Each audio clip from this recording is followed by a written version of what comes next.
I hope you'll remember this. I am here because I love my country and I love the Filipino people. Sinabi ko sa inyo noon, huwag na magka-diferensya tayo. Kunting bagay, okay lang sa akin. Either I apologize or kayo.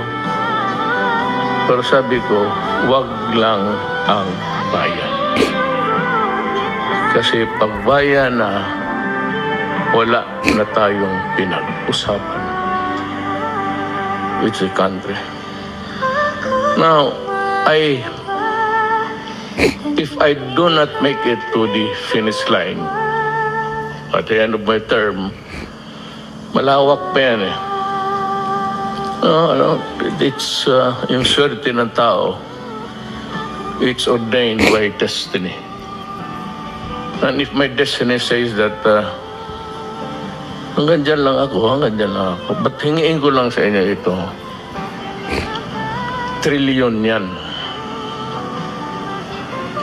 Kaya ang hingiin ko sa military pati police, you are one of the pressure group ni democracy. The other one are the Congress.